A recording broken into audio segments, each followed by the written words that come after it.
नमस्कार, मैं हूं सुनील बॉबी और आपको एजुकेशन एंड जॉब बुलेटिन में स्वागत है। आज है 14 जनवरी 2025, दिन मंगलवार। तो तमाम दर्शकों को मकर संक्रांति की हार्दिक बधाई और शुभकामनाएं। तमाम गुरुजनों को इस मकर संक्रांति खुशियां भरा।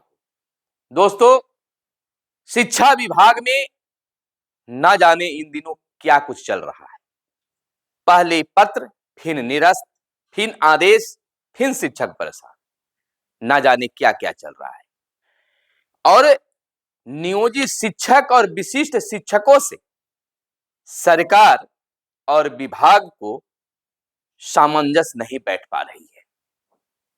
देखने पर यही प्रतीक होता है। मैं कोई आरोप नहीं लगा रहा हूं, लेकिन जिस तरह से व्यवहार होता है वह कहा नहीं जा सकता। मैं भेदभाव पैदा नहीं कर रहा हूं, लेकिन सच्चाई यही है।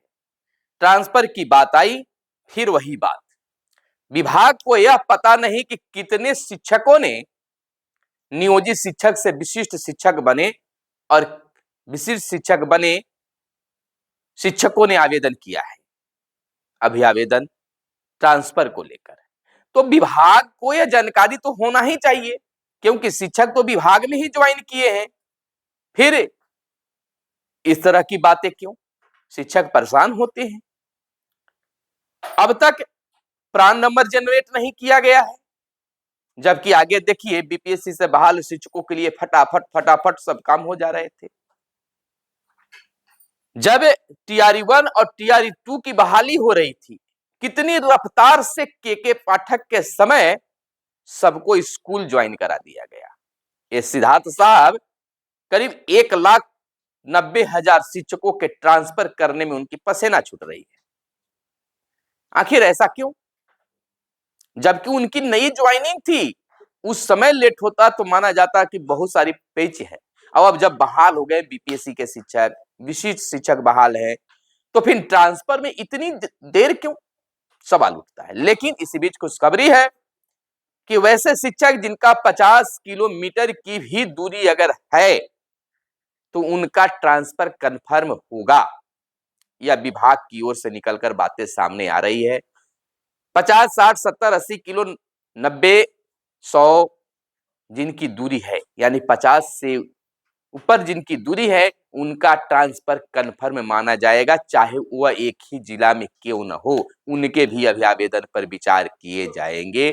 यह खुद एस सिद्धार्थ साहब ने मीडिया बयान में दिया है। तो जिनका 50 किलोमीटर की दूरी है और अभी आवेदन किए हैं, चाहे एक ही जिला में, जैसे गया जिला के गए जिले में ही है और दूरी 50 किलोमीटर है, तो निश्चित तौर पर होगा। अब इसके लिए जांच भी चल रही है कि उनकी जो अभी आवेदन में बातें लिखी गई है वह कितनी सच है। चाहे वह बीमारी को लेकर हो, कैंसर पीड़ित को लेकर हो, या कुछ भी हो, तमाम चीजों पर विभाग नजर बनाए हुई है। माना जा रहा है कि दूसरी लिस्ट भी बहुत जल्द जारी होगा। इन तमाम चीजों के बीच शिक्षकों के लिए यह खबर निकल कर आई है कि शिक्षक परेशान नहीं हो, लेकिन शिक्षक तो परेशान हो रहे हैं, वह भी विभाग के कार्यों के कारण। खैर, यह सब चलता रहेगा। इसी बीच एक और गड़बड़ा झाला सामने आई है। हड़बड़ में होती है काम गड़बड़। रिटायर होने की जगह विशिष्ट शिक्षक बन गए जलालुद्दीन। अररिया से यह खबर निकल कर आई। 31 दिसंबर को होना था रिटायर, 1 जनवरी को विशिष्ट शिक्षक के रूप में लिया योगदान। कुर्साकांटा प्रखंड के मध्य विद्यालय रहटमीमा का यह मामला है। देखिए क्या क्या यहाँ पर होता है। यहाँ तो यह भी हो गया कि एक शिक्षिका जो है विशिष्ट शिक्षक बनने के लिए दूसरे स्कूल में ही ज्वाइन कर लिया, और नींद उस समय जब खुलती है विभाग को, जब यह मामला उजागर होता है। आखिर विभाग किसके कमांड पर चल रहा है पता नहीं चलता है। यह तो कमाल हो गया। जिस दिन शारीरिक शिक्षक को रिटायर होना था, उसके ठीक अगले दिन उसने विशिष्ट शिक्षक के रूप में योगदान ले लिया।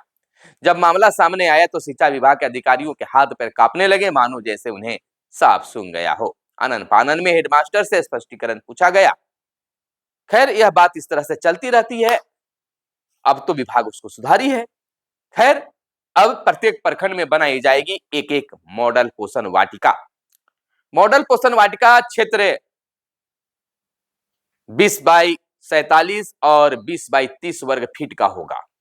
एक वाटिका के निर्माण पर 5,000 रुपए खर्च किए जाएंगे। सरकारी स्कूलों के बच्चे पढ़ाई के साथ बागवानी के भी गुर सीखेंगे और साथ ही उपजाई सब्जियों का स्वाद भी चखेंगे। मध्याह्न भोजन योजना निदेशालय शिक्षा विभाग ने पटना जिले के सभी 24 प्रखंडों में एक एक मॉडल वाटिका तैयार करने का निर्णय लिया है और यह पूरे बिहार में भी देखने के लिए मिलेगा। तो पोषण वाटिका सचमुच में विद्यालय की रौनकता बढ़ा देगी, लेकिन एक समस्या और सामने आता है कि चाहे वह प्राथमिक विद्यालय की बात हो या मध्य विद्यालय की बात हो, बहुत सारे ऐसे मध्य विद्यालय हैं जिनके पास इतनी जमीन नहीं है जिस पर पोषण वाटिका लगाया जाए। तो ये कैसे संभव होगा? इस पर भी पहले ही विचार होनी चाहिए।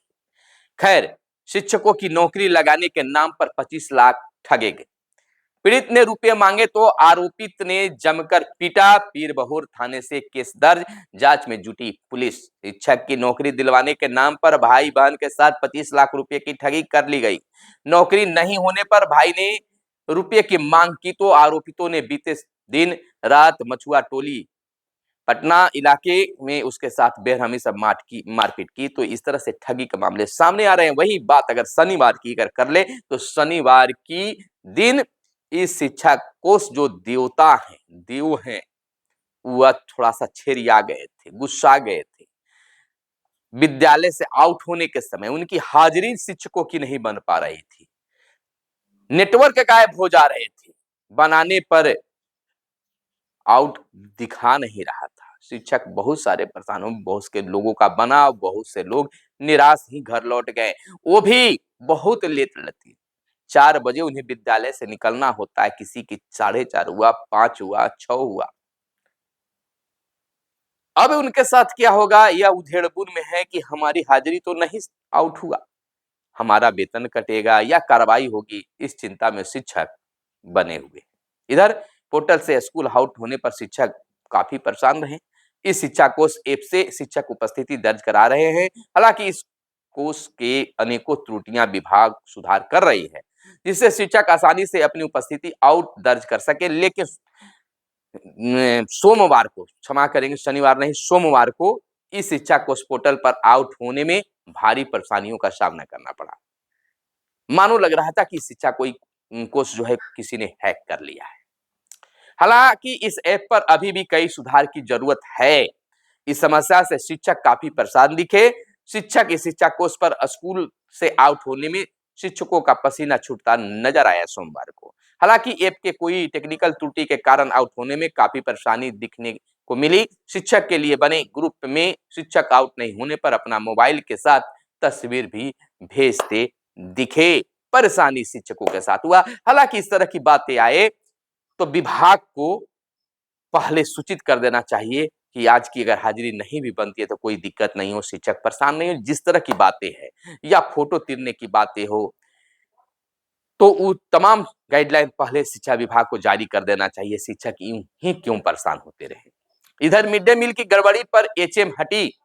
बांका से खबर आई है, बांका डीपीओ ने अपने खाते से 45,000 जुर्माना जमा करने का दिया आदेश। बीओ के आदेश पर प्रभारी इंदु देवी ने सरिता देवी को दिया प्रभार। मिड डे मील की अनियमितता पर बांका प्रखंड के राजकीय मध्य विद्यालय तेलिया की प्रभारी प्रधानाध्यापक इंदु देवी पर गुरुवार को विभाग ने कड़ी कार्रवाई की है। विभाग गड़बड़ी करने के आरोप में मध्याह्न भोजन के डीपीओ राजकुमार राजू ने 45,604 रुपए की रिकवरी का आदेश जारी किया, जबकि प्रखंड नियोजन इकाई के सचिव सह प्रखंड विकास पदाधिकारी चंदन कुमार ने प्रभारी प्रधानाध्यापिका की एक वेतन वृद्धि को काटकर तत्काल प्रभाव से दूसरी वरीय शिक्षिका सरिता कुमारी को विद्यालय का संपूर्ण प्रभार सौंप दिया है। तो इस तरह से शिक्षकों पर लगातार कार्रवाई हो रही है। चलते हैं अगली खबर पर। स्कूल में मिलेगी कौशल आधारित शिक्षा, रोजगार के लिए तैयार होंगे। बच्चों के भविष्य संवारने की पहल, स्किल डेवलपमेंट के लिए हॉबी क्लब से जुड़ेंगे अब विद्यार्थी। नए सत्र में स्कूल में शुरू होगी स्किल की पढ़ाई। वहीं अगली खबर बता दें कि बिहार के 68,000 शिक्षकों की मार्कशीट फिर से जांची जाएगी। अभी 12,000 सर्टिफिकेट की हो रही है जांच, यानी कि कब बिहार में शिक्षकों के प्रमाण पत्रों की जांच समाप्त हो जाएगा, कहा नहीं जा सकता है। हालांकि बीपीएससी से जो बहाल शिक्षक है उनकी जांच अभी होनी बाकी है। निगरानी 6 लाख प्रमाण पत्रों का सत्यापन कर रही है। डिजिटल सर्विस बुक में दर्ज होगा रिकॉर्ड और जांच भी होगी। अगली खबर, सरकारी स्कूल बच्चों को दी जा रही है रोचक जानकारी। पटना के सरकारी स्कूलों में बच्चों को शुरुआत से ही समान ज्ञान की तैयारी पर जोर दी जा रही है। स्कूल स्तर पर रिक्त पदों की सूची होगी अब तैयार। शिक्षा विभाग स्कूलवार शिक्षकों के रिक्त पदों का आकलन कर रही है। जिलावार रिक्त पदों की संख्या है, पर जिलों से स्कूल स्तर पर रिक्त पदों की सूची तैयार करने का निर्देश दिया गया ताकि शिक्षकों का तबादला हो सके। बड़ी खबर बता दें आपको कि पुरानी पेंशन की मांग के लिए कर्मी करेंगे उपवास। 24 जनवरी से 12 फरवरी तक अभियान चलाया जाएगा। राज्य सरकार के सभी कर्मी पुरानी पेंशन योजना लागू करने की मांग को लेकर उपवास करने और हस्ताक्षर अभियान भी चलाएंगे। फरवरी में प्रस्तावित बजट सत्र के दौरान सभी स्तर के कर्मिक अनशन करेंगे। 24 जनवरी कर्पूरी जयंती से 12 फरवरी रविदास जयंती तक जागरूकता अभियान के साथ हस्ताक्षर अभियान भी चलाया जाएगा। तो यह बड़ी खबर शिक्षकों के लिए है। दरभंगा और समस्तीपुर में तबादले, अधिकतर शिक्षकों की पसंद शहरी क्षेत्र या इसके आसपास की है। पटना से तबादला के लिए आए केवल 5,920 आवेदन। तबादलों के लिए स्कूल से मांगी गई है स्कूलवार रिक्तियां। वहीं डीईओ से स्कूल स्तर पर रिक्तियों की संख्या मांगी गई है ताकि तबादला आसान हो सके। वहीं हर कक्षा में समसामयिक घटना और समान ज्ञान पर अब होगी चर्चा। 3,000 स्कूलों के बच्चों का संघ शिक्षकों का समान ज्ञान समृद्ध पटना जिले में शुरुआत की जा रही है और ऐसे पूरे बिहार में शुरू हो और बेहतर होगा। मैट्रिक और इंटर परीक्षा में नकेल कसने के लिए उड़नदस्ता का गठन किया गया है। कदाचार मुक्त परीक्षा संपन्न कराने को केंद्रों पर करेंगे निरीक्षण। संदिग्धों पर रहेगी पैनी नजर। इधर शिक्षकों को मिलेगा प्रशिक्षण, विशेषज्ञ 20 तक करें आवेदन। एनसीईआरटी की बात है। कला, शारीरिक शिक्षा और कंप्यूटर विज्ञान के शिक्षक लेंगे प्रशिक्षण। गुणवत्ता युक्त प्रशिक्षण के लिए विषय विशेषज्ञों की मांगा गया है आवेदन। तो इस तरह से 95% तक पहुंची शिक्षकों की ऑनलाइन हाजिरी। सरकारी स्कूलों में शिक्षा कोर्स पर ऑनलाइन हाजिरी बनाने वाले शिक्षकों की 95% हाजिरी बनने लगे हैं। 5% लोग ही पीछे हैं। पटना से जाने के आवेदन 1% भी नहीं। शिक्षक तबादला को लेकर यह बातें सामने आई। पटना के 5,942 शिक्षकों ने किए हैं आवेदन। अधिकतर जिले चाहते हैं तबादला, यानी पटना में बहुत कम आवेदन पड़े हैं पटना से हटने के लिए। पटना है भी अच्छा जगह। सरकारी पदाधिकारी को 31 मार्च तक देना होगा संपत्ति का ब्यौरा। सरकारी विभागों में काम करने वाले पदाधिकारी कर्मचारियों की सूची विभाग की वेबसाइट पर अपलोड होगी। वहीं यह खबर हम आपको बता दें कि नियोजित शिक्षकों की तबादले को लेकर दूसरी सूची जल्द प्रकाशित होने की प्लानिंग है। तो यह थी आज की खास प्रमुख खबरें। चलते चलते एक बार फिर से मकर संक्रांति को लेकर तमाम गुरुजनों को हार्दिक बधाई और शुभकामनाएं। चैनल पर पहली बार आए हैं, अब तक चैनल को सब्सक्राइब नहीं किए तो चैनल को सब्सक्राइब कर लीजिए। मिलते हैं अगले वीडियो में, तब तक के लिए दीजिए इजाजत। जय हिंद, जय भारत, वंदे मातरम।